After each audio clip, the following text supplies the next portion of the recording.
ہیں۔ آگے بھی حدیث پاک آ رہی ہے کہ جب مردے کو دفنا کے لوگ چلتے ہیں تو مردہ ان کی جوتیوں کی سرسراہٹ کو سنتا ہے قبر میں۔ اسی طریقے سے السلام علیکم یا اہل القبور کہنا، پھر سرکار کے فرمانا کہ جب تم مردے کو سلام کرتے وہ سنتا ہے، اس کا جواب بھی دیتا ہے، لیکن تمہیں شعور حاصل نہیں۔ اور اسی طریقے سے طبرانی وغیرہ کی روایت میں ہے تلقین کی ترغیب دی گئی ہے۔ وہ اس طریقے سے حدیث ہے کہ سرکار نے فرمایا جب تم مردے کو دفنا چکو اور لوگ چلے جائیں تو کوئی ایک سرانے بیٹھ جائے اور مردے کو مخاطب کر کے یوں کہے، اے فلاں بن فلانا۔ تو صحابہ نے پوچھا رسول اللہ اگر اس کی والدہ کا نام یاد نہ ہو، معلوم نہ ہو تو؟ فرمایا پھر بی بی حوا کی طرف نسبت کر دو، جیسے اکرم نام ہے تو اکرم بن حوا یوں کہہ دو، اگر اس کی اصل ماں کا نام معلوم نہیں۔ سرکار فرماتے ہیں جب تم پہلی مرتبہ کہو گے تو مردہ سنے گا لیکن اس کا جواب نہیں دے گا، پھر تھوڑی دیر بعد دوبارہ کہو تو مردہ اٹھ کر بیٹھ جائے گا، پھر جب تیسری مرتبہ کہو گے تو وہ کہے گا کہ اللہ تعالیٰ تم پر رحم فرمائے، مجھے کچھ نصیحت کو تلقین کرو، تو پھر اس وقت تم یہ کہو۔ یعنی ہمیں تو نہیں سن رہا ہوگا، تھوڑے تھوڑے وقفے سے پہلی مرتبہ اس کو پکاریں، پھر تھوڑی دیر ٹھہر کے پھر پکاریں، پھر تھوڑی دیر ٹھہر کر پھر پکاریں، اور اب اس کو جب ہمیں ایسا محسوس ہو کہ اب یہ جواب دے چکا ہے جیسے حدیث میں ہے، تو پھر یوں اس کو یاد دلائیں کہ تم یاد کرو جو تم دنیا میں کہتے آئے کہ اللہ تبارک و تعالیٰ میرا رب ہے، محمد صلی اللہ علیہ وسلم میرے نبی و رسول ہیں، قرآن میرا امام ہے اور اسلام میرا دین ہے۔ یہ چار چیزیں یاد دلانی ہیں۔ سرکار فرماتے ہیں جب تم اس طرح کر لوگے تو منکر نکیر جب قبر میں آئیں گے تو وہ آ کر کہیں گے کہ ہم اس شخص سے کیا سوال کریں جس کو اس کی حجت اور دلیل پہلے ہی سکھا دی گئی ہو، اور وہ پھر بغیر سوال کیے لوٹ جائیں گے۔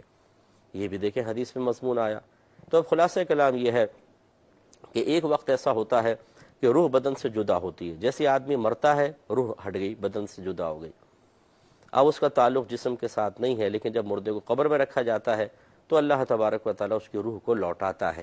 تبھی وہ اٹھ کے بیٹھتا ہے، پھر منکر نکیر کے سوالات کے جوابات دیتا ہے۔ اسی وجہ سے اس کو عذاب قبر محسوس ہوتا ہے، اسی وجہ سے وہ قبر کی نعمتوں اور راحتوں سے لطف اندوز ہوتا ہے،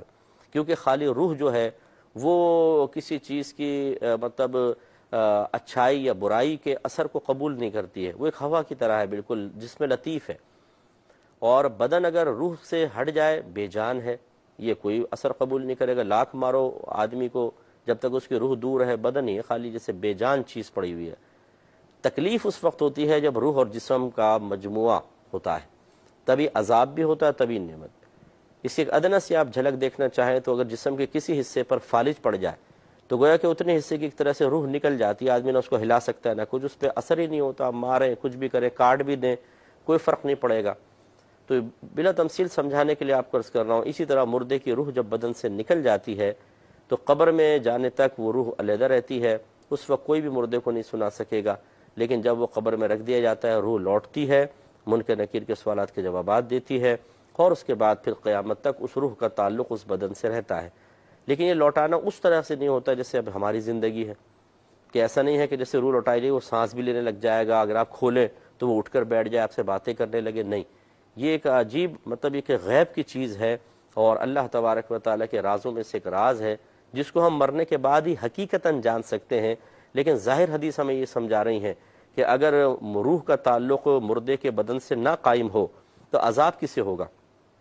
نہ روح علیحدہ اثر قبول کرتی ہے نہ جسم علیحدہ اثر قبول کرتا ہے، مجموعہ ہی کرتا ہے۔ اس کا مطلب یہ ہوا کہ ایک وقت تک ایسا ہوتا ہے کہ روح بدن سے جدا رہتی ہے، اور پھر اس کے بعد جب قبر میں رکھا جاتا ہے روح لوٹا دی جاتی ہے، حدیث میں الفاظ بھی آئے کہ روح لوٹا دی جاتی ہے، اور پھر وہ جسم اور روح کا مجموعہ تکلیف اور اذیت محسوس کر رہا ہوتا ہے۔